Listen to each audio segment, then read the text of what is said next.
Good morning class. আমি সন্তু, তোমরা দেখছো the learning expert 2.0 YouTube channel.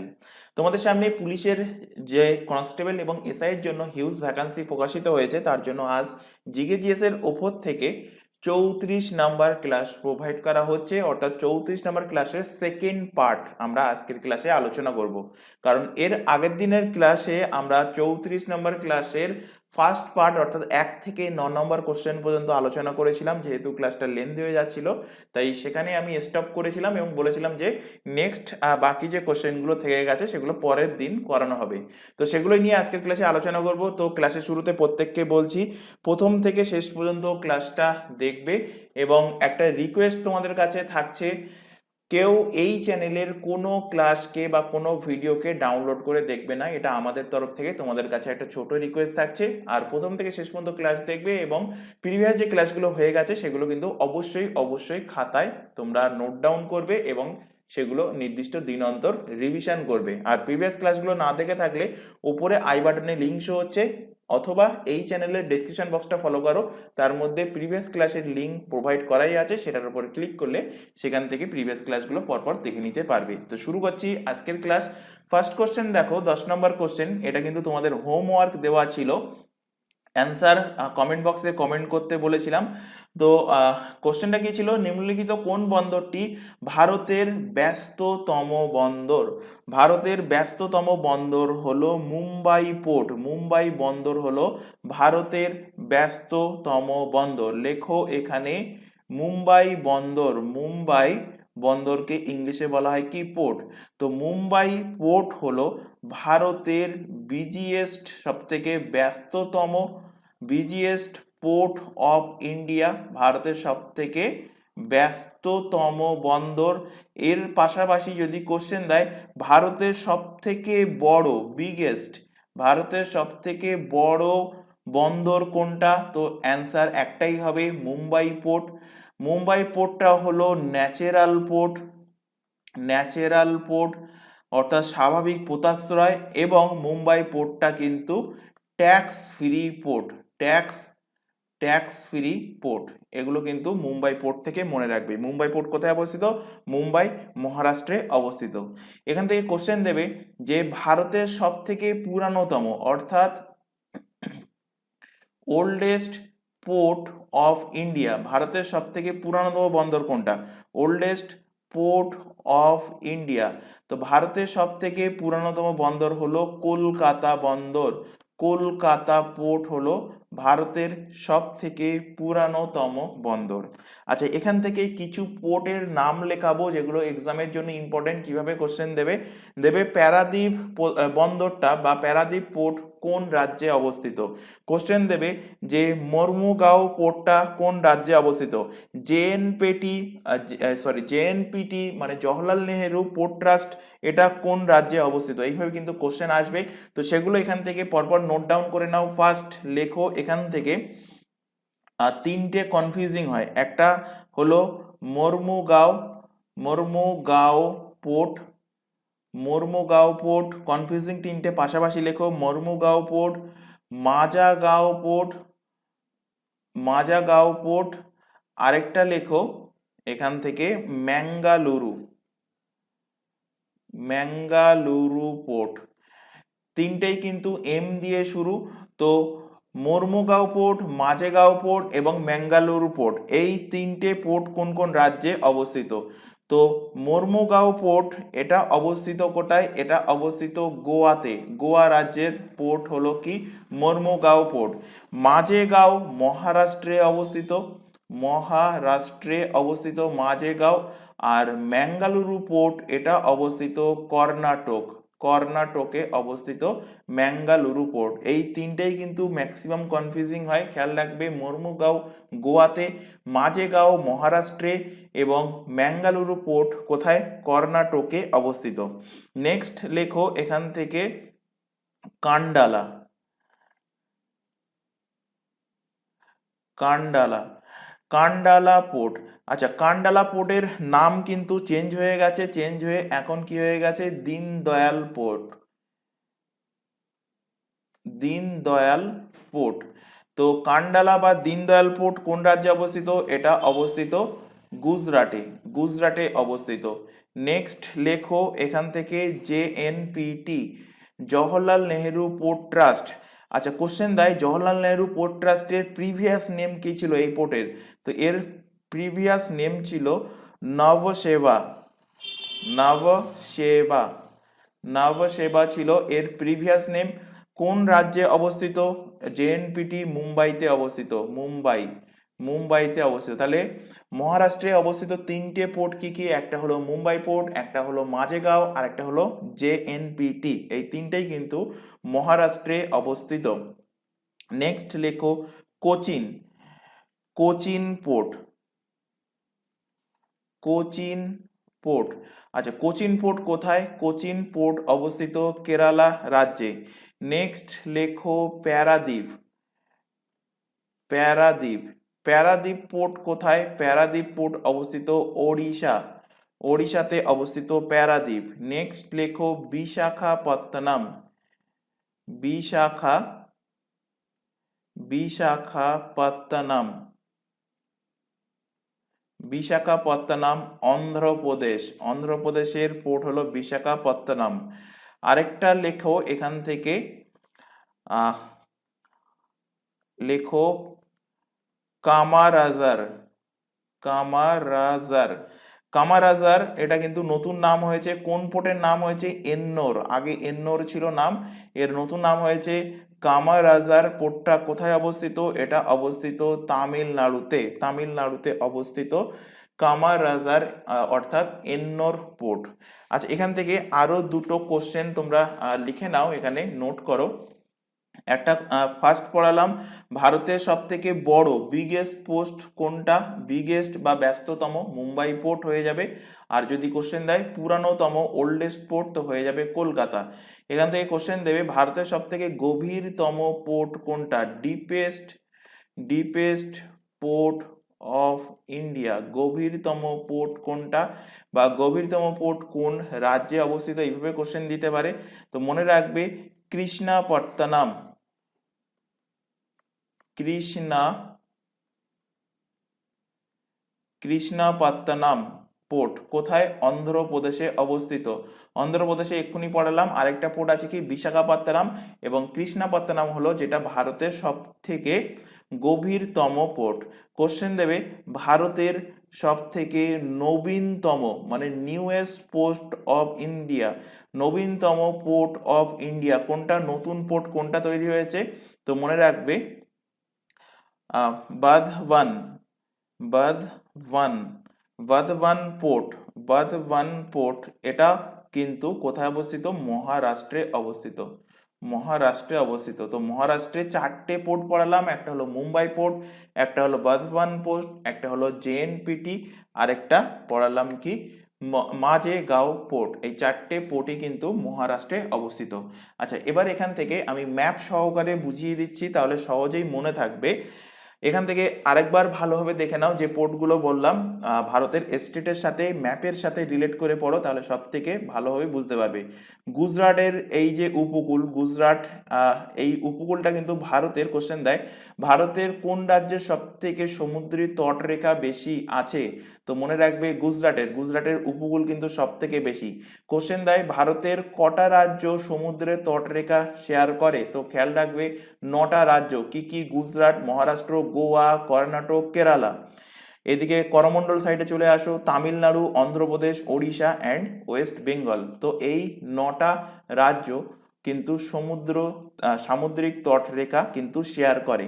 তো যাই হোক, এখান থেকে খেয়াল করো গুজরাটের কি পড়ালাম, গুজরাটের গুজরাটের পোর্ট কি কি পড়ালাম, এখান থেকে খেয়াল করো। গুজরাটের পোর্ট পড়ালাম কান্ডালা, কান্ডালা, যার নাম চেঞ্জ হয়েছে কি? দীনদয়াল, দীনদয়াল পোর্ট নাম হয়েছে, দীনদয়াল পোর্ট। মহারাষ্ট্র থেকে চারটে পড়িয়েছি, চারটে কি কি? JNPT, Mumbai, Mumbai port, মাঝেগাঁও,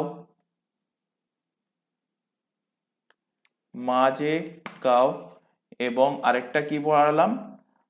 বাঁধওয়ান, বাঁধবান port, এই চারটে পোর্ট কোথায়? মহারাষ্ট্রে, মুম্বাই মহারাষ্ট্রে অবস্থিত। তারপরে মহারাষ্ট্রের নিচে এই ছোট এখানে হলো কি গোয়া, গোয়ার থেকে কি পড়ালাম? গোয়ার কি পোর্ট? মর্মুগাঁও, মর্মু মর্মুগাঁও পোর্ট। কর্ণাটকে চলে আসো, কর্ণাটকের পোর্ট কি পড়ালাম? কর্ণাটকে পড়ালাম ম্যাঙ্গালুরু, ম্যাঙ্গালুরু পোর্ট। ম্যাঙ্গালুরু পোর্ট কোথায়? কর্ণাটকে অবস্থিত। তারপরে এখানে চলে আসো কেরালা, কেরালাতে কি পড়ালাম? কোচিন, কেরালাতে কি পড়ালাম? আচ্ছা কেরালাটা এখানেই লিখছি, কোচিন, কোচিন কেরালা। তারপরে চলে আসো তামিলনাড়ু, তামিলনাড়ুতে কি পড়ালাম? এন্নোর, এন্নোর পোর্ট। তারপর চলে আসো অন্ধ্রপ্রদেশ, অন্ধ্রপ্রদেশ থেকে দুটো পড়িয়েছি, একটা পড়িয়েছি কি বিশাখাপত্তনম, বিশাখাপত্তনম।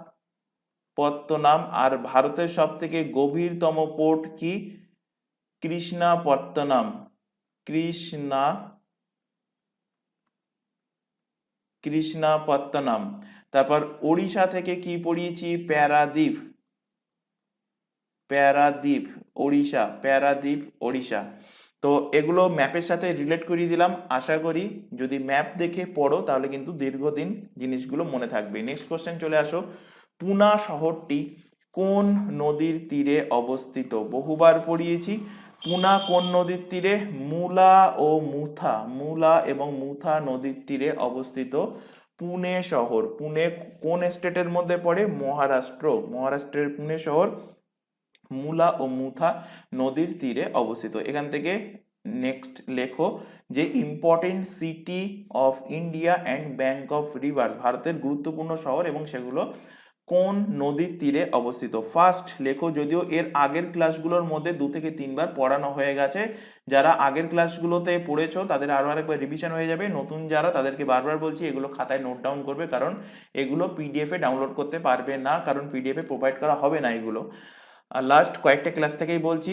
আর পিডিএফ এ কোনগুলো ডাউনলোড করতে পারবে? শুধুমাত্র প্রিন্টেড কোশ্চেন অ্যান্সার, এই যে 11 নম্বর দাগ দিয়ে কোশ্চেন এবং অ্যান্সার আছে, এইগুলোই তোমরা পিডিএফ এ ডাউনলোড করে নিতে পারবে। কিভাবে? নিচে দেখো যে টেলিগ্রাম লিঙ্কটা দেওয়া আছে, টেলিগ্রাম অ্যাপে গিয়ে এই @দ্য লার্নিং এক্সপার্ট লিখে সার্চ করলে আমাদের গ্রুপ তোমাদের সামনে চলে আসবে, অথবা এই চ্যানেলের ডেসক্রিপশন বক্সটা ফলো করো, তার মধ্যে কিন্তু টেলিগ্রাম গ্রুপের লিঙ্ক দেওয়াই আছে, সেটার উপর ক্লিক করলে টেলিগ্রাম গ্রুপে তোমরা সরাসরি জয়েন হতে পারবে এবং সেখান থেকে আজকের ক্লাস, এর আগে যে ক্লাসগুলো হয়ে গেছে বা ভবিষ্যতে যে ক্লাস হবে প্রত্যেকটা ক্লাসের পিডিএফ তোমরা সেখান থেকে ডাউনলোড করে নিতে পারবে। আগ্রা দেখো এখানে ফার্স্ট, এখানে শহর লেখো আগ্রা। আগ্রা উত্তরপ্রদেশে অবস্থিত। উত্তরপ্রদেশে কোন নদীর তীরে? যমুনা, যমুনা রিভারের তীরে অবস্থিত কি আগ্রা? যমুনা রিভারের তীরে অবস্থিত। যমুনা রিভারের তীরে আরেকটা শহর লিখে নাও, ভারতের রাজধানী নিউ দিল্লি কোন নদীর তীরে অবস্থিত? এটাও যমুনা রিভারের তীরে অবস্থিত। নেক্সট লেখো আহমেদাবাদ, আহমেদাবাদ, আহমেদাবাদ গুজরাট কোন নদীর তীরে অবস্থিত? সবরমতী, সবরমতী রিভারের তীরে, সবরমতী রিভার, রিভারকে আমি এখানে শর্টে আর দিয়ে লিখছি, তোমরা ফুল রিভার ওয়ার্ডটা লিখে নেবে। নেক্সট এখানে লেখো উত্তরপ্রদেশের অযোধ্যা, উত্তরপ্রদেশের অযোধ্যা ইউপি, অযোধ্যা কোন নদীর তীরে অবস্থিত? সরাইউ নদীর তীরে, সরাইউ রিভার, বাংলাতে কোশ্চেন থাকলে থাকবে সরজু রিভারের তীরে অবস্থিত। নেক্সট লেখো এখান থেকে আমাদের পশ্চিমবঙ্গের রাজধানী কলকাতা শহর কোন নদীর তীরে অবস্থিত? প্রত্যেকটা ক্লাসেই বারবার বলেছি যে এইটা কিন্তু এক্সামিনার ইচ্ছা করে দেয় ভুল করার জন্য, কারণ ফার্স্ট অপশন দেয় গঙ্গা এবং অন্য বাকি 3টে অপশনের মধ্যে কোথাও না কোথাও হুগলি থাকবে, তো অ্যান্সার হবে হুগলি নদী। এবার খেয়াল করো, যদি হুগলি কোনো কারণে অপশানে না থাকে তখন গঙ্গা নদীটাকে অ্যাপ্রোপ্রিয়েট হিসেবে ধরা হবে। নেক্সট এখান থেকে লেখো, এখান থেকে লেখো ডিব্রুগড়,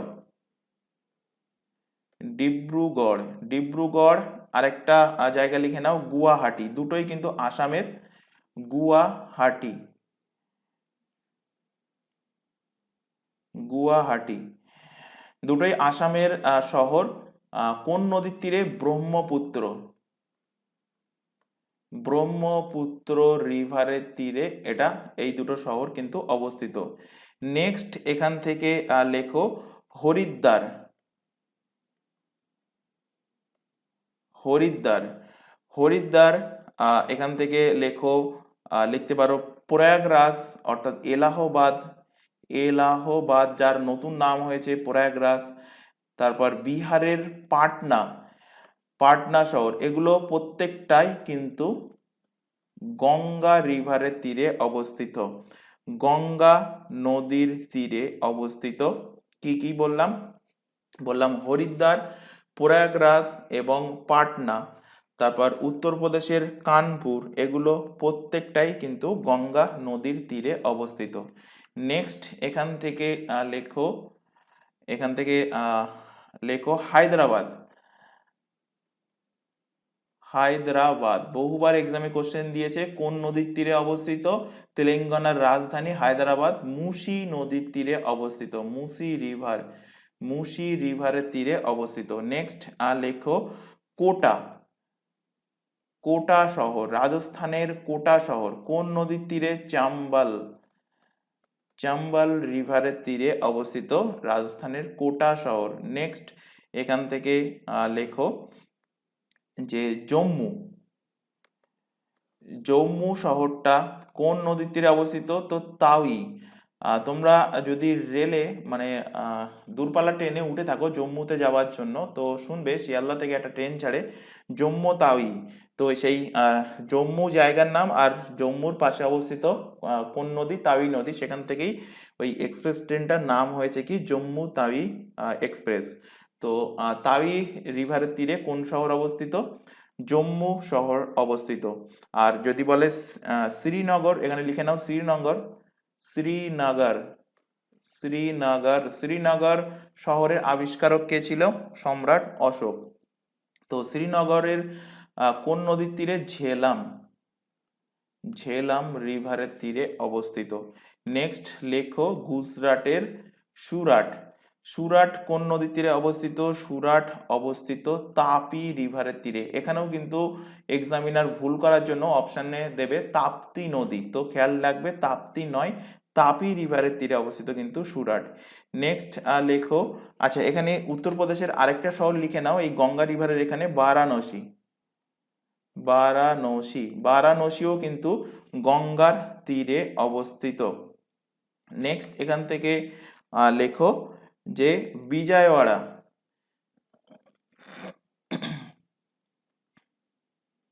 বিজয়ওয়াড়া, বিজয়ওয়াড়া অন্ধ্রপ্রদেশের একটা শহর কোন নদীর তীরে অবস্থিত? কৃষ্ণা রিভার,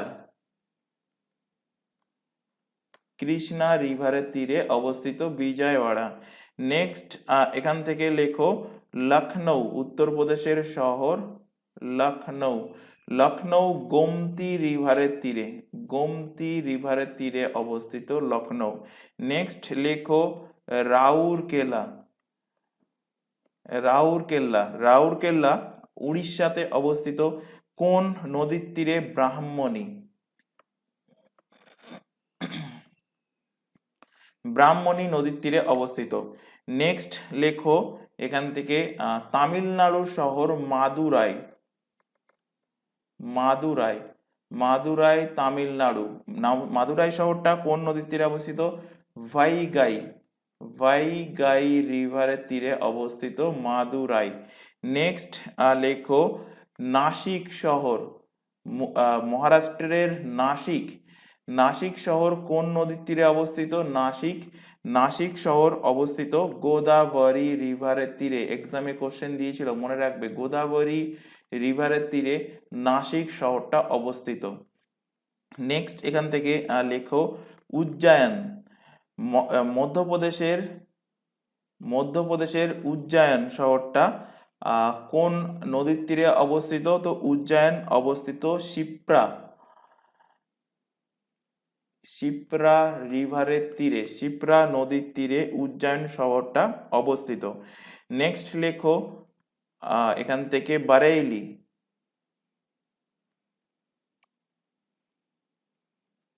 বারেইলি, বারেইলি উত্তরপ্রদেশে, বারেইলি বারেইলি উত্তরপ্রদেশের এই শহরটা রামগঙ্গা, রাম রামগঙ্গা রিভারের তীরে অবস্থিত। নেক্সট লেখো ঝাড়খণ্ডের জামশেদপুর, জামশেদ জামশেদপুর এক্সামে কোশ্চেন দিয়েছে বহুবার, মনে রাখবে জামশেদপুরটা কোন নদীর তীরে? সুবর্ণ রেখা, সুবর্ণ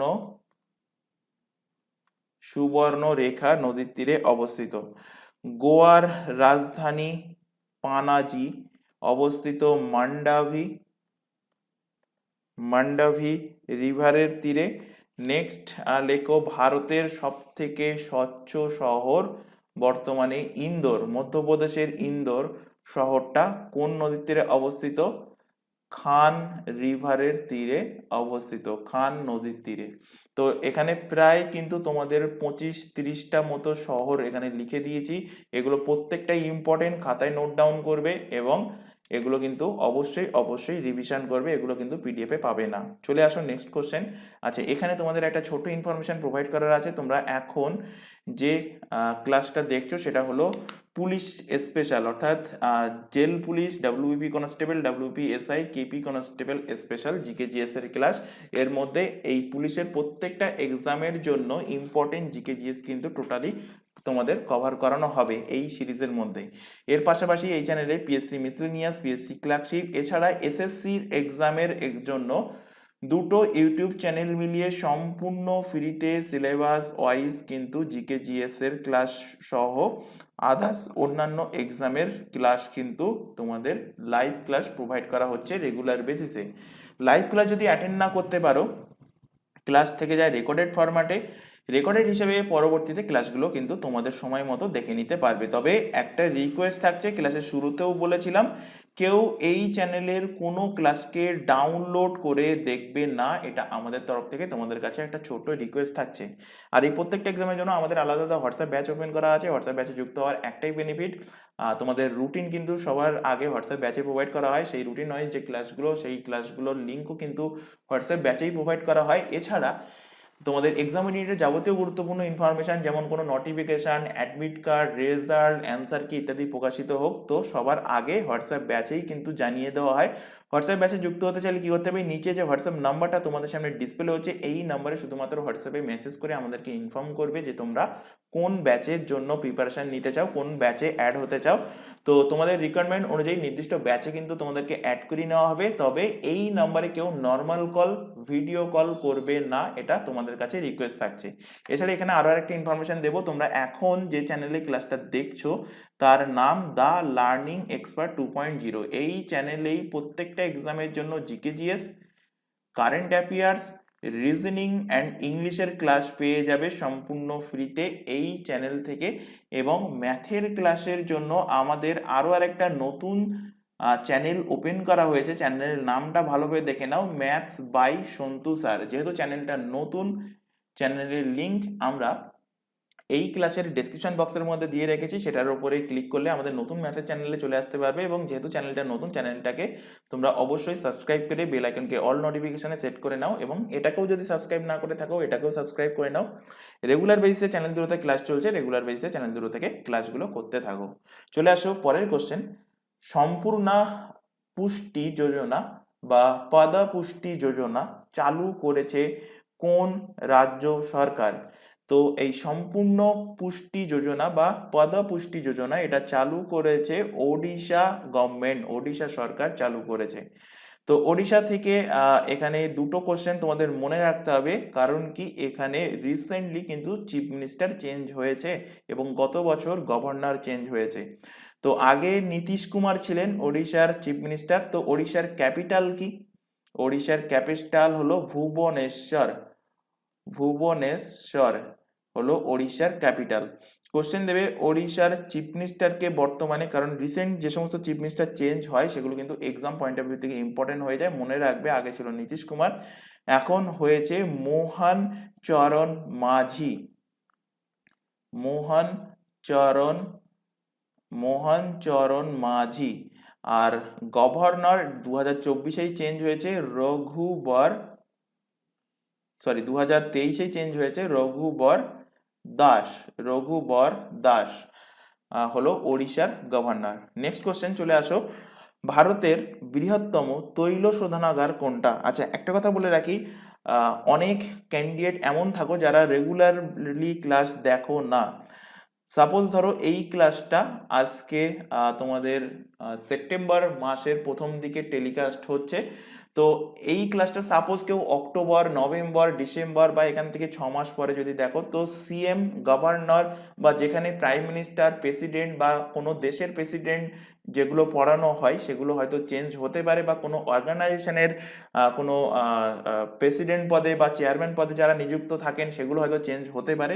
তো তোমাদের রেসপেক্টিভ এক্সাম অনুযায়ী, কারণ এখনো পর্যন্ত তোমাদের পুলিশের এক্সাম কবে হবে কোনো এখনো আপডেট নেই, তো যখন এক্সামের আপডেট চলে আসবে, এক্সামের ডেট যখন দিয়ে দেবে, তো সেই ডেটের 1 সপ্তাহ আগে এই জিনিসগুলো কিন্তু অবশ্যই খাতায় তোমরা নোট ডাউন যেখানে করে রাখছো সেখানে কিন্তু গুগলে সার্চ করে আপডেট দেখে নেবে যে তারা এখনো সেই যে স্থানগুলো, সেই পদভারগুলো সামলাচ্ছে কিনা। তো এগুলো কিন্তু অবশ্যই দেখে কারেকশন করে নেবে। আর যারা এই চ্যানেলে রেগুলার বেসিসে কারেন্ট অ্যাফেয়ার্সের ক্লাস দেখছো, কারেন্ট অ্যাফেয়ার্সের ক্লাসে এগুলো কিন্তু অবশ্যই আপডেট করে দেওয়া হবে।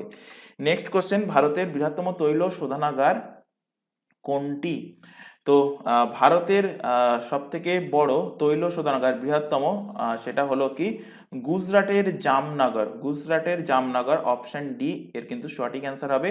এটা ভারতের পাশাপাশি বিশ্বের বৃহত্তম তৈল শোধনাগার, মনে রাখবে বিশ্বের বৃহত্তম।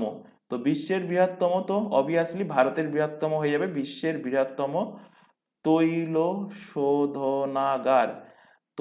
শোধনাগার কোনটা? হয়ে যাবে জামনগর, গুজরাটের জামনগর। এবং ভারতের বেসরকারি ও সরকারি মিলিয়ে, মানে প্রাইভেট প্লাস গভর্নমেন্ট মিলিয়ে সব থেকে বড় তৈল শোধনাগার হলো এই গুজরাটের জামনগর তৈল শোধনাগার। আচ্ছা, তো তেলের প্রসঙ্গ যেহেতু আসলো, এখান থেকে আরেকটা কোশ্চেন এক্সামে দেয় যে ভারত কোন দেশ থেকে বর্তমানে ভারত কোন দেশ থেকে সব থেকে বেশি ক্রুড অয়েল মানে অপরিশোধিত তেল ইম্পোর্ট করছে? তো এখানে লেখো India imports largest India import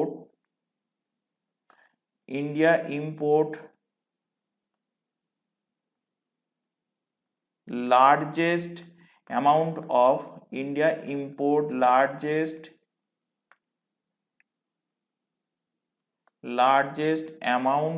of crude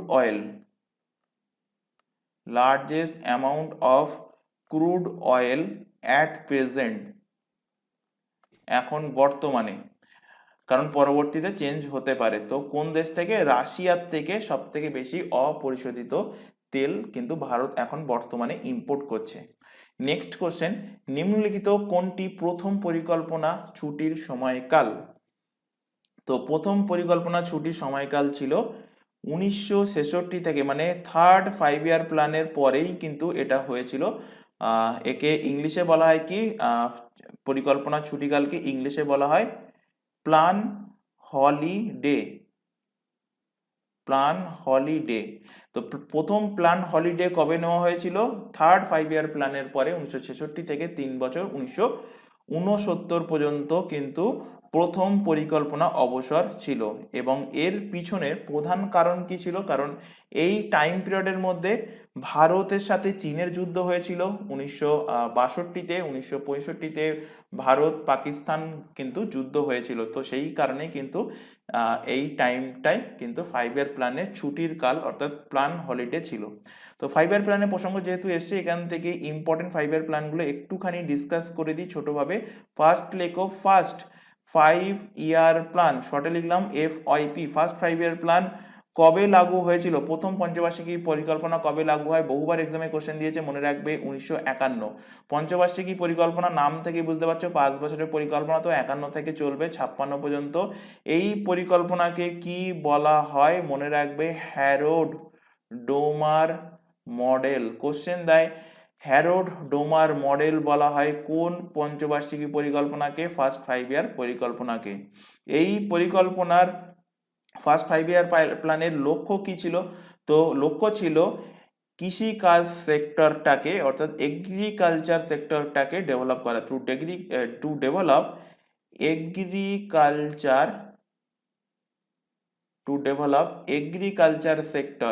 agriculture সেক্টরটাকে develop করা ছিল ফার্স্ট 5 ইয়ার প্ল্যানের লক্ষ্য। নেক্সট লেখো second 5 year plan. Second 5 year plan কবে থেকে? এর জাস্ট পর 1956 থেকে 5 বছরের জন্য 1961 পর্যন্ত। সেকেন্ড 5 ইয়ার প্ল্যানকে কি বলা হয়? বলা হয় পিসি মহালানোবিশ মডেল। পিসি মহালানোবিশ মডেল বলা হয়। এবং সেকেন্ড 5 ইয়ার প্ল্যানে কোন সেক্টরটাকে ডেভেলপ করা হয়েছিল? তো টু ডেভেলপ ইন্ডাস্ট্রিয়াল সেক্টরটাকে কিন্তু ডেভেলপ করা হয়েছিল সেকেন্ড 5 ইয়ার প্ল্যানে। থার্ড পঞ্চবার্ষিকী পরিকল্পনা, থার্ড 5 ইয়ার প্ল্যান 1961 থেকে 66 পর্যন্ত চলেছিল। এই পরিকল্পনায় কি ডেভেলপ করা হয়েছিল? আচ্ছা, এর ডেভেলপমেন্ট অতটা জানতে চায় না, কারণ এটা অতটা সাকসেসফুল হয়নি থার্ড 5 ইয়ার প্ল্যানটা। এখান থেকে যেটা জানতে চাই যে থার্ড 5 ইয়ার প্ল্যানকে কি বলা হয়? গাডগিল যোজনা বলা হয় কোন 5 ইয়ার প্ল্যানকে? থার্ড 5 ইয়ার প্ল্যানকে বলা হয় গাডগিল যোজনা। আচ্ছা, এখান থেকে আরেকটা লিখে নাও 8 5 ইয়ার প্ল্যান। 8 5 ইয়ার প্ল্যানটাও কিন্তু ইম্পর্টেন্ট। 8 5 ইয়ার প্ল্যানের টেনিওর কি ছিল? 8 5 ইয়ার প্ল্যানের টেনিওর ছিল, আচ্ছা নেক্সট পেজে লেখো, এখানে না হলে হসপচ হয়ে যাবে। নেক্সট লেখো 8 5 ইয়ার প্ল্যান। 8 5 ইয়ার প্ল্যান 8 5 ইয়ার প্ল্যানের টেনিওর ছিল 1992। পিভি নরসিংহ রাওয়ের টাইমেই এটা শুরু হয়েছিল। 1992 থেকে 97 পর্যন্ত ছিল এর টেনিওর। এবং এই 5 ইয়ার প্ল্যানের লক্ষ্য কি ছিল? লক্ষ্য ছিল এলপিজি রিফর্মস। এলপিজি বলতে যে বর্তমানে এলপিজি গ্যাস বাড়িতে রান্নার জন্য নেওয়া হয় সেই এলপিজি না, এর অর্থ আলাদা। এল ফর হলো লিবারালাইজেশন, পি ফর হলো প্রাইভেটাইজেশন,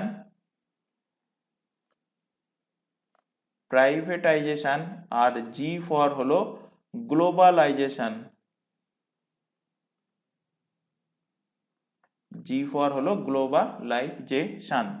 তো অষ্টম পঞ্চবার্ষিকী পরিকল্পনার লক্ষ্য কি ছিল? LPG reforms. আচ্ছা, যদি কোশ্চেন দেয় যে টোটাল কটা পঞ্চবার্ষিকী পরিকল্পনা? টোটাল এখানে লেখো টোটাল 5 ইয়ার প্ল্যানের সংখ্যা কটা ছিল? তো 12টা ছিল টোটাল 5 ইয়ার প্ল্যানের সংখ্যা। তো 12তম যে 5 ইয়ার প্ল্যান, এই 12তম 5 ইয়ার প্ল্যানের টেনিওর ছিল 2012 সাল থেকে 2017 সাল পর্যন্ত। কিন্তু এটা মাঝখানে 5 ইয়ার প্ল্যানটাকে অ্যাবলিশ করে দেওয়া হয়। এর পরিবর্তে চলে আসে কি? নীতি আয়োগ চলে আসে। এবং নীতি আয়োগের থেকে কোশ্চেন দেয়, বহুবার দিয়েছে, কবে ইস্টাবলিশ হয়েছিল? এক্সাক্ট ডেট মনে রাখবে, 1 জানুয়ারি 2015। 2015 সালের 1 জানুয়ারিতে নীতি আয়োগের গঠন করা হয়। কোশ্চেন দেবে নীতি আয়োগ থেকে, নীতি আয়োগের বর্তমান চেয়ারম্যান পদে কে নিযুক্ত থাকেন? তো খেয়াল রাখবে, নীতি আয়োগের চেয়ারম্যান তিনিই হবেন যিনি তৎকালীন প্রাইম মিনিস্টার থাকবেন। তো বর্তমান প্রাইম মিনিস্টার কে, বা 2015 থেকে এখনো পর্যন্ত প্রাইম মিনিস্টার কে আছেন? নরেন্দ্র মোদী। তো চেয়ারম্যান কে? নরেন্দ্র মোদী। নেক্সট এখান থেকে ভাইস চেয়ারম্যান, ভিসি লিখলাম। ভাইস চেয়ারম্যান পদে কে নিযুক্ত আছেন? নাম মনে রাখবে, সুমন বেরি। আর আরেকটা কোশ্চেন দেয়, নীতি আয়োগের বর্তমান সিইও, চিফ এক্সিকিউটিভ অফিসার পদে কে নিযুক্ত আছেন? বিভিআর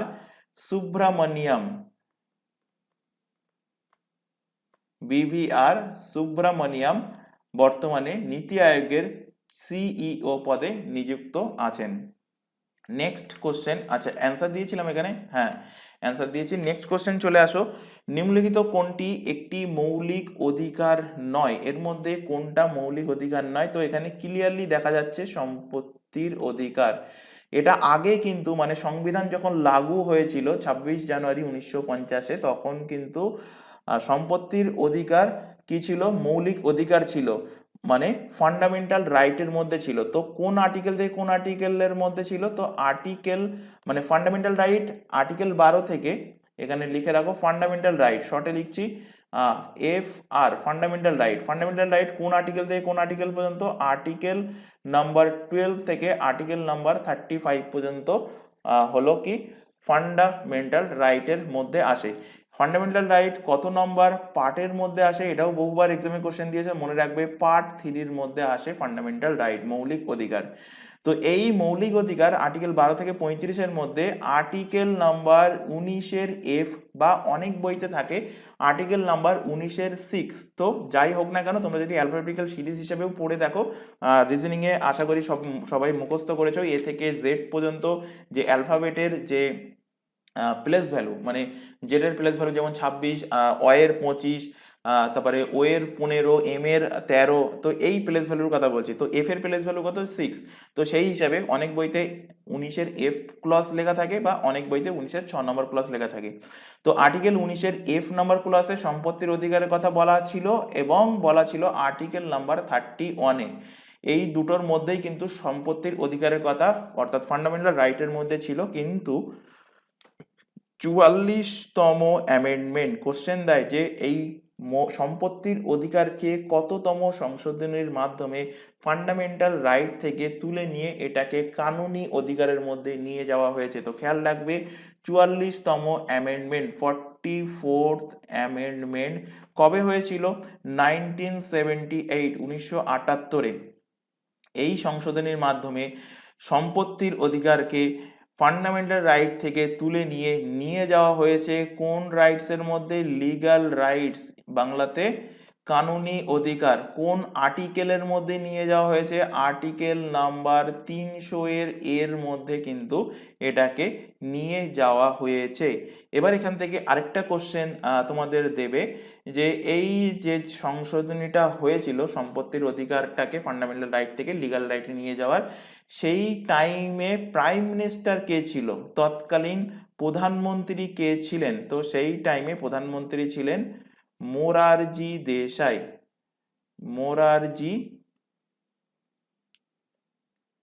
মোরারজি দেশাই ছিলেন কিন্তু তৎকালীন প্রাইম মিনিস্টার।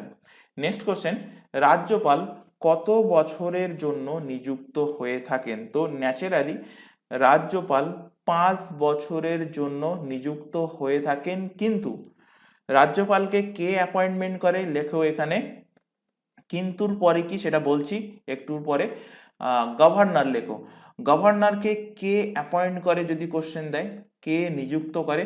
তো গভর্নরকে অ্যাপয়েন্ট করে, এটা অলরেডি পড়িয়েছি, প্রেসিডেন্ট, রাষ্ট্রপতি অ্যাপয়েন্ট করে। কোশ্চেন দেবে গভর্নরের শপথ বাক্য, অ্যাপয়েন্টমেন্ট তো হয়ে গেল, তাহলে শপথ বাক্য কে পাঠ করাবে? প্রেসিডেন্ট করাবে না। এইখানেই কিন্তু ম্যাক্সিমাম ক্যান্ডিডেট ভুল করে। খেয়াল রাখবে, গভর্নরের শপথ বাক্য পাঠ করাবে chief justice. Chief justice of supreme court না, chief justice of supreme court না হলে তাহলে কি হবে? Chief justice of high court. কারণ গভর্নর, প্রত্যেকটা রাজ্যে গভর্নর কিন্তু থাকে, বা এমনও হতে পারে যে একটা গভর্নর 2 বা ততোধিক রাজ্যের তিনি কিন্তু রাজ্যপাল হতে পারেন, এটাও কিন্তু হতে পারে। তো যাই হোক, রাজ্যের সর্বোচ্চ ন্যায়ালয় তাকে কি বলা হয়? হাইকোর্ট। তো হাইকোর্টের চিফ জাস্টিস কিন্তু গভর্নরের শপথ বাক্য পাঠ করাবে। এবার গভর্নর যদি কোনো দেশবিরোধী কাজ করে তাকে তাড়ানো, বা গভর্নর যদি নিজে ইচ্ছা প্রকাশ করে রিজাইন করবে, তো কার কাছে রিজাইন জমা দেবে? একই ব্যক্তি, প্রেসিডেন্টের কাছে, যে অ্যাপয়েন্ট করেছে তার কাছে জমা দেবে। এবার এখানে লেখো মেয়াদকাল, ইংলিশে বলবো কি? টেনিওর। গভর্নরের টেনিওর কি? সাধারণত 5 বছর, কিন্তু যদি রাষ্ট্রপতি মনে করে তাহলে 5 বছরের আগেও কিন্তু কন্টিনিউ করতে পারে। তো এটা সম্পূর্ণ রাষ্ট্রপতির ওপরে নির্ভর করবে। তো অ্যান্সার এখানে হবে কি? Option B, 5 years. এখান থেকে আরেকটা কোশ্চেন দেবে, গভর্নর হতে গেলে মিনিমাম কত বছর বয়স হতে হবে? তো গভর্নরের যা ক্ষমতা প্রায় সেম ক্ষমতা বা এর থেকে সামান্য একটু বেশি ক্ষমতা থাকে কার? ভারতের প্রেসিডেন্ট তো বলতে পারো গভর্নর। প্রেসিডেন্ট যেমন সেন্ট্রালের হেড, তেমন বলতে পারো রাজ্যের রাজ্যের হেড হলেন গভর্নর। তো এখানে বলতে পারো যে প্রেসিডেন্টের প্রায় সমতুল্য পাওয়ার কিন্তু গভর্নরের কাছে থাকে। তো প্রেসিডেন্টের মিনিমাম এজ কত প্রেসিডেন্ট হওয়ার জন্য, ভারতের রাষ্ট্রপতি হওয়ার জন্য? 35 ইয়ার্স। তো গভর্নরেরও কিন্তু মিনিমাম এজ গভর্নর হওয়ার জন্য কত দরকার? 35 ইয়ার্স কিন্তু হতে হবে। আরেকটা এখান থেকে নোট করো, এখান থেকে এক্সামে এক কোশ্চেন দিয়েছিল যে রাজ্যের প্রত্যেকটা রাজ্যের যে সমস্ত ইউনিভার্সিটি থাকে, সেই ইউনিভার্সিটির আচার্য মানে চ্যান্সেলর কে হন? তো খেয়াল রাখবে গভর্নরই কিন্তু চ্যান্সেলর হন। লিখে রাখো, governor of each state, governor of each state serves as the ex officio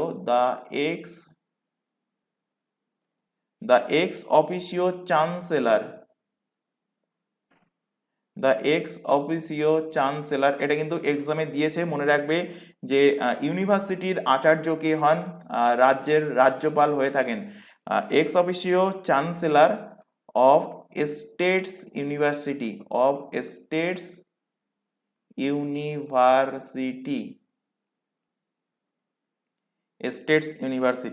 আচ্ছা, এখানে গভর্নরের প্রসঙ্গ যেহেতু এসছে, এখান থেকে আরেকটা কোশ্চেন রিলেট করে নাও। কোশ্চেন দেয় যে first woman governor of India,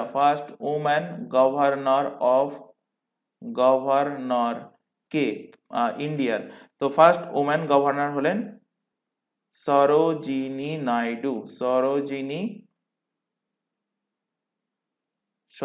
Naidu. আর প্রথম মহিলা মুখ্যমন্ত্রী যদি দেয়, তখন অ্যান্সার কি করবে? সুচেতা কৃপালানি।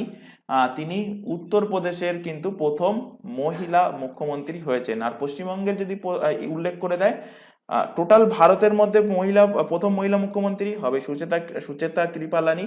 আর যদি পশ্চিমবঙ্গের শুধু উল্লেখ করে যে পশ্চিমবঙ্গের প্রথম মহিলা মুখ্যমন্ত্রী হবে বর্তমান যিনি আছেন মমতা বন্দ্যোপাধ্যায়। নেক্সট কোশ্চেন, কততম সংবিধান সংশোধনীর মাধ্যমে সিন্ধি ভাষা 8 শিডিউলে, অষ্টম তফসিল কি ইংলিশে বলা হয়? শিডিউল, 8 শিডিউলে তালিকাভুক্ত হয়েছিল? তো বহুবার পড়িয়েছি, 21তম সংশোধনীর মাধ্যমে। 13তম সংশোধনীতে কি হয়েছিল? 13তম অ্যামেন্ডমেন্ট কবে হয়েছিল? 1962-তে, 1962-তে। এর মাধ্যমে নাগাল্যান্ড রাজ্য কি হয়েছিল? 16তম রাজ্যের মর্যাদা পায়। 16তম রাজ্যের মর্যাদা পায় 13তম সংশোধনীর মাধ্যমে। 36তমটা মোস্ট ইম্পর্টেন্ট বলতে পারো, বহুবার এক্সামে কোশ্চেন দিয়েছে। 36তমর আগে 35তম অ্যামেন্ডমেন্ট 1975-এ কি করেছিল? সিকিম, তখন কিন্তু ভারতের অঙ্গরাজ্য ছিল না, সিকিম বাইরের একটা আলাদা কিন্তু জায়গা ছিল। তো সিকিম ভারতের সাথে থাকতে চেয়েছিল, যে ভারতের সাথে তারা টোটাল কন্টিনিউ করতে পারবে কিনা ভবিষ্যতে। তো সেটা দেখার জন্য 35তম অ্যামেন্ডমেন্টের মাধ্যমে কিন্তু সিকিমের সুবিধা দেওয়া হয়েছিল। এবং যখন তারা দেখলো যে ভারতে নেচার কি বসুদেবা কুটুম্বকম, অর্থাৎ ভারতের নেচার কিন্তু অনেকটাই ভালো অ্যাজ রেসপেক্ট টু চীন, কারণ সিকিমের ওপরে কি আছে? তিব্বত রিজিয়ন, তার উপরে আছে চীন। তো সিকিম ভারতের সাথে অ্যাড হয়ে যায়। তো কততম সংশোধনীর মাধ্যমে অ্যাড হয়? এই 36তম সংশোধনী 1975, এর মাধ্যমে Sikkim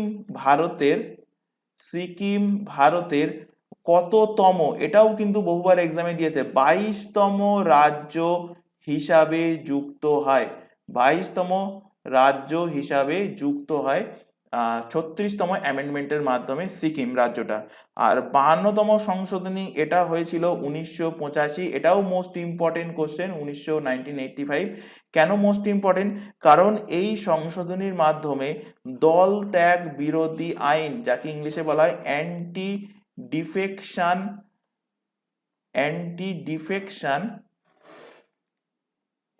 defection law, anti defection law কততম তফসিলে বলা আছে, কততম শিডিউলে? তো মনে রাখবে 10th শিডিউল। 10 শিডিউলে কিন্তু অ্যান্টি ডিফেকশন ল এর কথা বলা আছে, যেটা আনা হয়েছিল দলত্যাগ বিরোধী আইন 52তম সংশোধনীর মাধ্যমে। প্রধানমন্ত্রী তখন ছিলেন কে? রাজীব গান্ধী তখন প্রধানমন্ত্রী ছিলেন। আচ্ছা, এখান থেকে সিন্ধি ভাষা আমাদের 8ম তফসিলে অ্যাড হয়েছে। তো এখান থেকে ল্যাঙ্গুয়েজের ব্যাপারে একটুখানি ডিসকাস করব। যখন ভারতের সংবিধান লাগু হয় 26 জানুয়ারি 1950, তখন সংবিধানে কটা ল্যাঙ্গুয়েজ ছিল? 14টা। পরবর্তীতে এর সাথে আরো 8টা ল্যাঙ্গুয়েজ যুক্ত হয়ে যদি কোশ্চেন দেয় বর্তমানে ভারতের সংবিধানে 8ম তফসিলে ল্যাঙ্গুয়েজের সংখ্যা কটা? 22টা ল্যাঙ্গুয়েজ আছে। তো এই 8টা ল্যাঙ্গুয়েজ কোন অ্যামেন্ডমেন্টের মাধ্যমে, কত সালে, কোন কোন ল্যাঙ্গুয়েজ অ্যাড হয়েছে, বহুবার এক্সামে কোশ্চেন দেয়। যেমন এখানে কোশ্চেনটা ছিল সিন্ধি ল্যাঙ্গুয়েজ কততম অ্যামেন্ডমেন্টের মাধ্যমে। তো ফার্স্ট লেখো, ফার্স্ট বা কোশ্চেন এভাবে দিতে পারে যে 8ম তফসিলে সর্বপ্রথম সংশোধনী হয় কত সালে? তো অ্যান্সার কি হবে? 1967 সালে। কোশ্চেনটা কিন্তু এখন ইজি মনে আসছে, কিন্তু এই তথ্য যদি জানা না থাকে তাহলে কিন্তু অনেকটা হার্ড মনে হবে, যে কোশ্চেন লেভেল অনেকটা হার্ড হয়েছে এরকম মনে হতে পারে। তো যাই হোক, আরেকটা জিনিস খেয়াল করবে, তোমাদের কিন্তু এই বছর ডাব্লিউবিপি কনস্টেবলের কথাই বলছি, নতুন নিয়ম করেছে কি মেন্স এক্সাম হবে না, মানে এই বছরের ক্ষেত্রে। তো মেন্স এক্সাম যখন হবে না, একটাই মাত্র এক্সাম হবে যখন, তো কোশ্চেনের লেভেল ধরে নিতে পারো হার্ড হবে।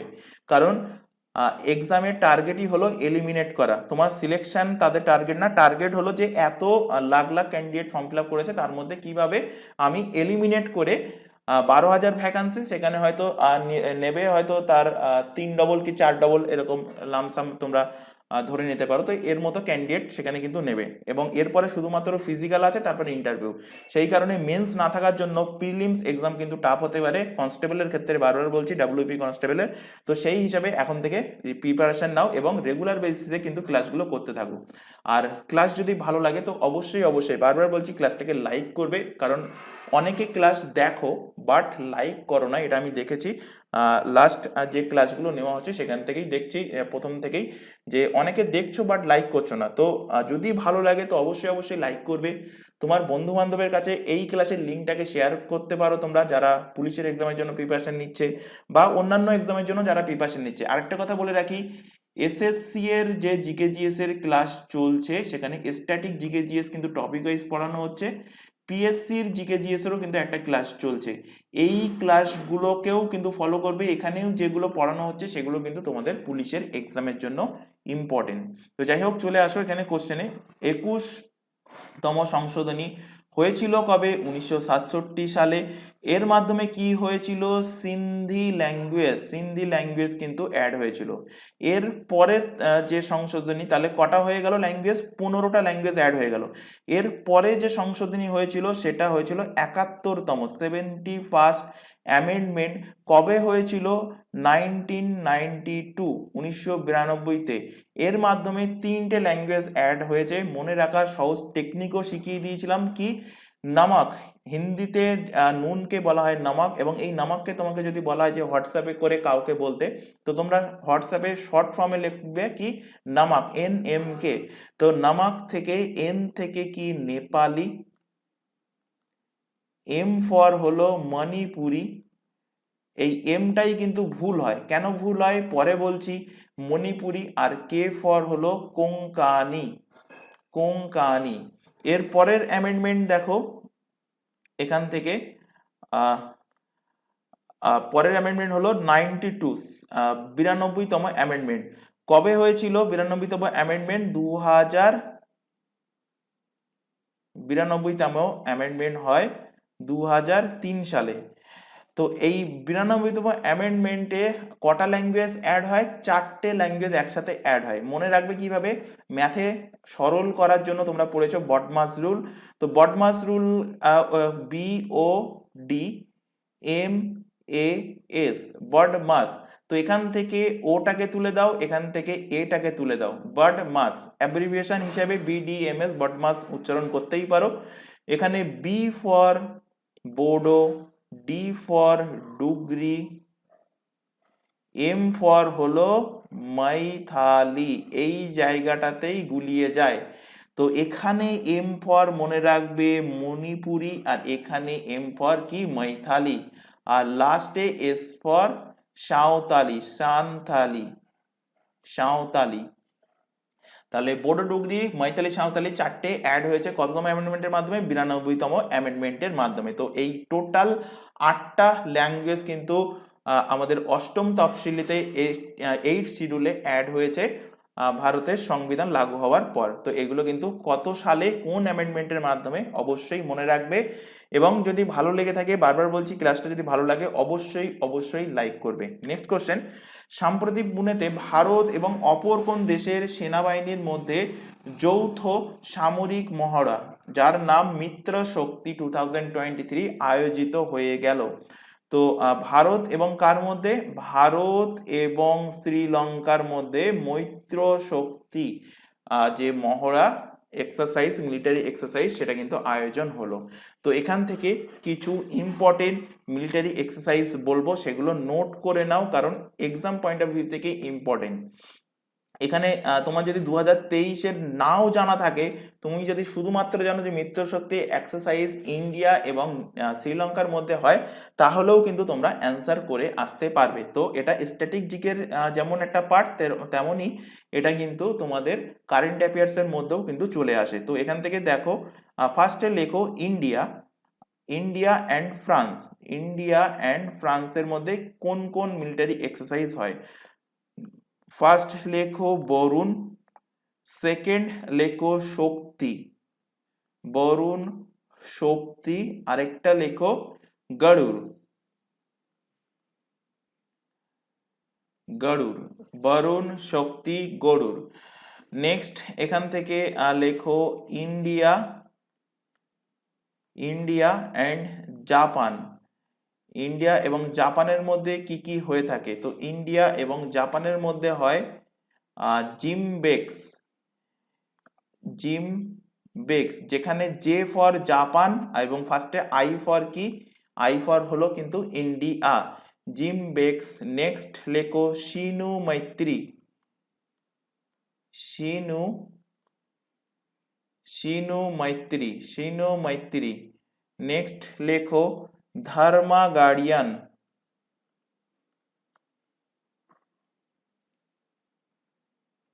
ধর্মা গার্ডিয়ান। আর নেক্সট লেখো বীর গার্ডিয়ান, ধর্মা গার্ডিয়ান অ্যান্ড বীর গার্ডিয়ান। কোন কোন দেশের মধ্যে? ইন্ডিয়া অ্যান্ড জাপানের মধ্যে হয়ে থাকে। নেক্সট এখান থেকে লেখো ইন্ডিয়া, আচ্ছা নেক্সট পেজেই লিখছি, এখানে লেখো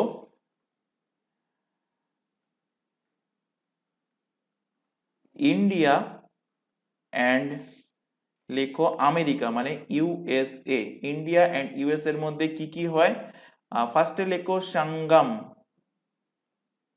সঙ্গম। নেক্সট লেখো কোপ ইন্ডিয়া,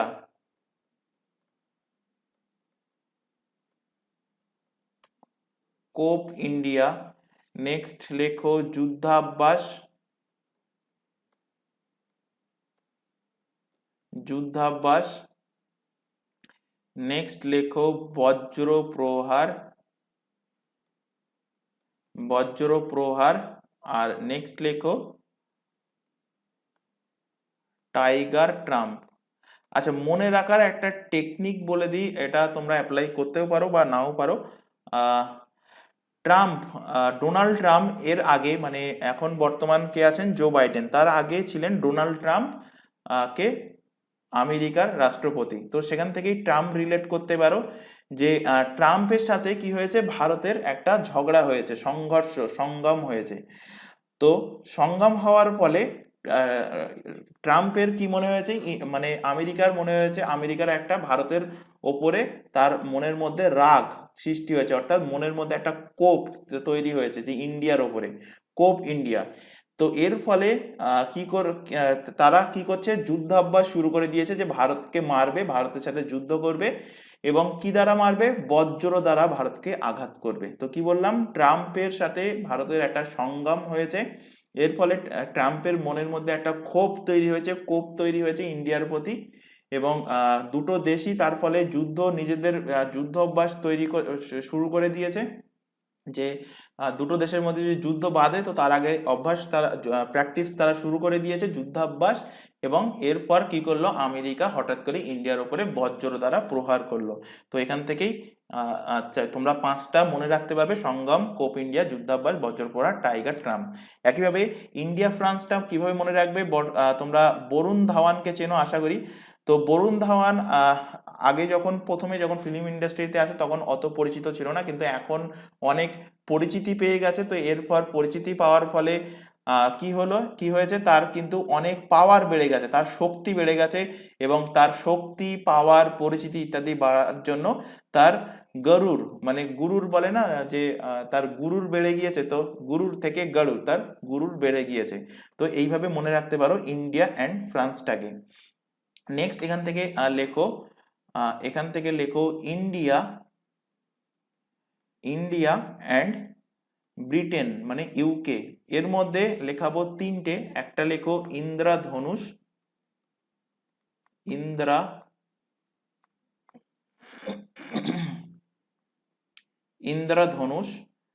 লেখো অজয় ওয়ারিয়ারটা বহুবার এক্সামে কোশ্চেন দিয়েছে, অজয় ওয়ারিয়ার। আরেকটা লিখে রাখো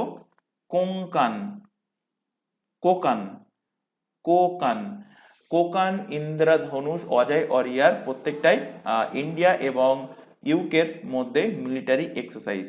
এছাড়া আরো কিছু অনলাইনার ফরম্যাটে লিখে রাখো ইন্ডিয়া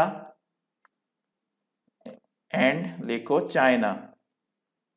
ইন্ডিয়া অ্যান্ড চায়নার মধ্যে যে যুদ্ধাভ্যাসটা হয় সেটা হলো হ্যান্ড ইন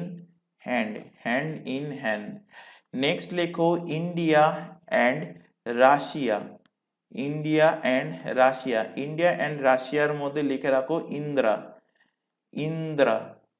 নেক্সট লেখো ইন্ডিয়া অ্যান্ড নেপাল। আচ্ছা, নেপালে কি অবস্থিত? নেপালে কিন্তু বিশ্বের সব থেকে উচ্চতম পর্বত মাউন্ট এভারেস্ট অবস্থিত। তো এই উচ্চতম পর্বতের পাশ থেকে যদি সূর্য বার হয় সকালবেলায়, ভোরবেলায়, তাহলে সেখান থেকেই মনে রাখতে পারো যে পাহাড়ের পাশ থেকে কি বার হচ্ছে, সূর্য কিরণ। তো সূর্য কিরণ এক্সারসাইজ ইন্ডিয়া অ্যান্ড নেপালের মধ্যে হয়ে থাকে। নেক্সট লেখো ইন্ডিয়া অ্যান্ড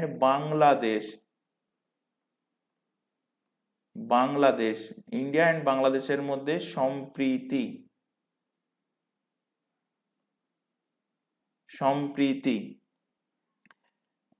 আচ্ছা, একটুখানি স্পেলিং মিস্টেক হয়েছে এখানে, দীর্ঘিকার এদিকে, হস্যিকার এদিকে। যাই হোক, শুধু তোমরা টার্মটা মনে রাখলেই হবে, এখানে বানান কেউ চেক করতে আসবে না। যাই হোক, সম্প্রীতি।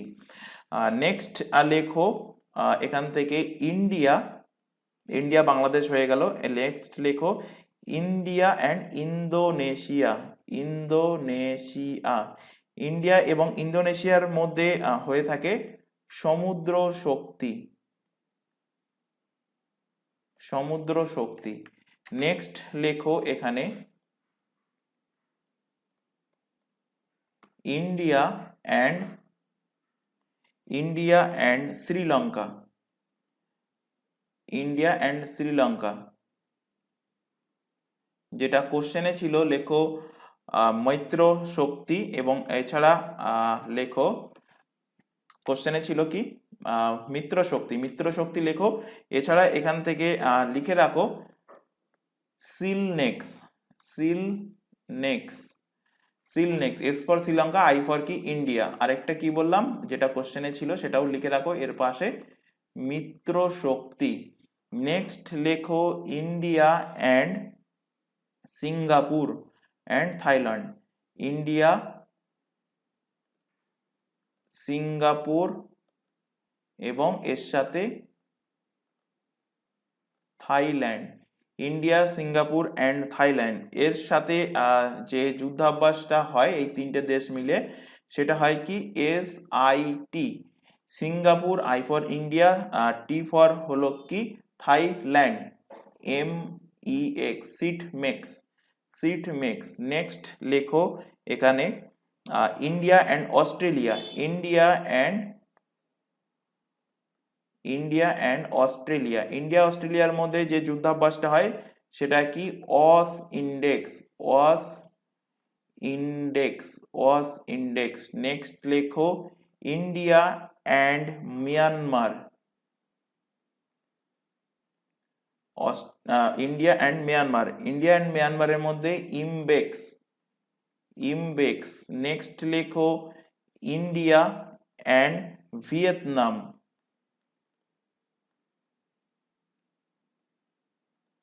India and Vietnam. তো ইন্ডিয়া ভিয়েতনামের মধ্যে লিখে রাখো ভিনব্যাক্স।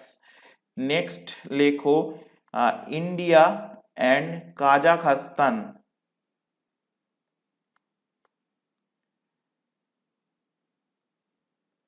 ইন্ডিয়া অ্যান্ড কাজাখস্তানের মধ্যে কাজিইন্ড,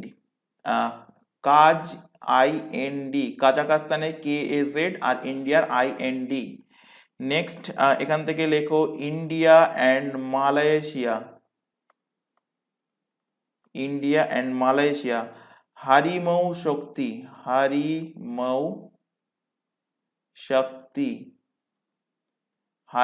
শক্তি। নেক্সট এখান থেকে লেখো ইন্ডিয়া অ্যান্ড ওমান, ইন্ডিয়া এবং ওমানের মধ্যে লিখে রাখো নাসিম আল বাহার। নেক্সট এখান থেকে লেখো মোস্ট ইম্পর্টেন্ট চারটে দেশ মিলে একসাথে ইন্ডিয়া,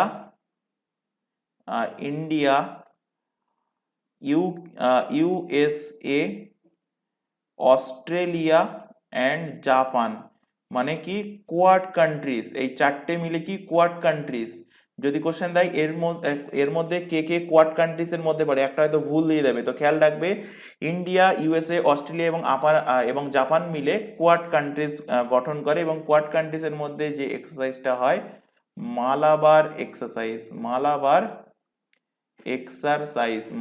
এক্সারসাইজ কিন্তু হয়ে থাকে। নেক্সট কোশ্চেনে চলে আসো। সম্প্রতি প্রয়াত বুকার প্রাইজ বিজয়ী ব্রিটিশ লেখকের নাম কি, যার লেখা প্রথম উপন্যাস হলো শ্যাডো, একটুখানি কারেকশন করে নেবে, শ্যাডো অফ এ সান। কার লেখা? এটা লেখা DA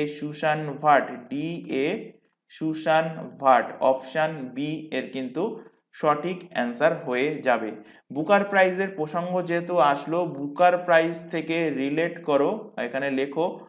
যদিও এটা কিন্তু অলরেডি SSC এর ক্লাসে পড়ানো হয়ে গেছে, এখান থেকে আমি ওপরেই বলে দিচ্ছি। বুকার প্রাইজ দু রকম হয়, একটা হলো ম্যান বুকার প্রাইজ আর একটা হলো ইন্টারন্যাশনাল বুকার প্রাইজ। তো কোশ্চেন দেয় যে ম্যান বুকার প্রাইজ কাকে প্রদান করা হয়, কাদের প্রদান করা হয়? তো ম্যান বুকার প্রাইজ আইরিশ এবং কমনওয়েলথের যে সমস্ত দেশগুলো আছে, Commonwealth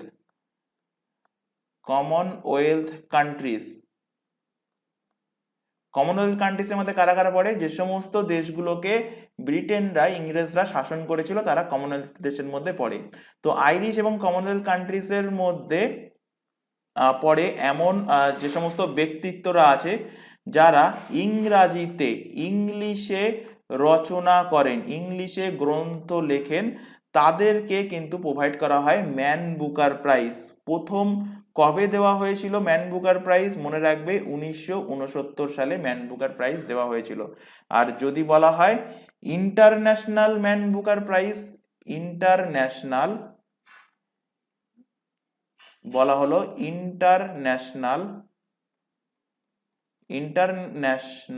man Booker prize,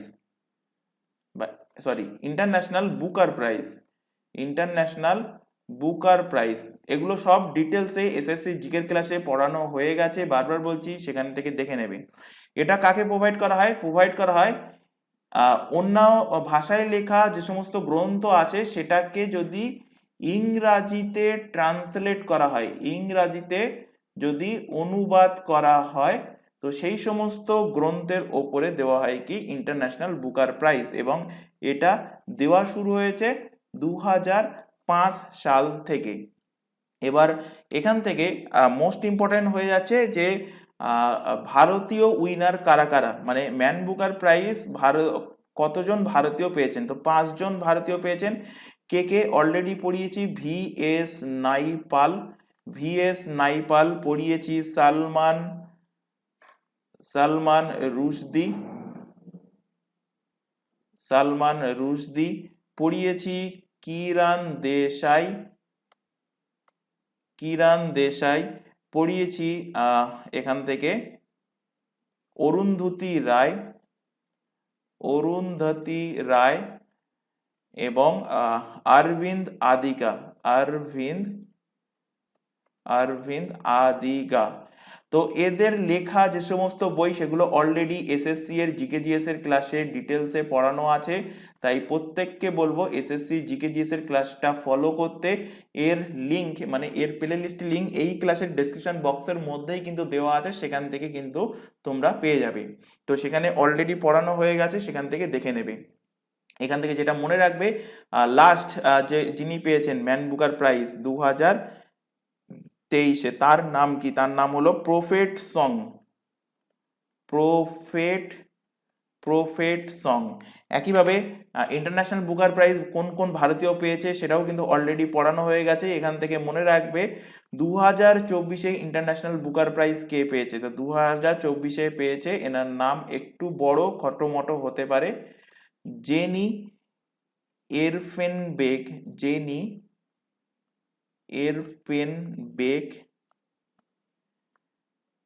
Kairos পেয়েছেন। জেনি এরফেনবেক কাইরোস পেয়েছেন 2024-এ ইন্টারন্যাশনাল বুকার প্রাইজ। আর ইন্ডিয়ান কে পেয়েছে সেগুলো অলরেডি এসএসসি জিকেজিএস এর ক্লাসে পড়িয়েছি, সেখান থেকে দেখে নেবে।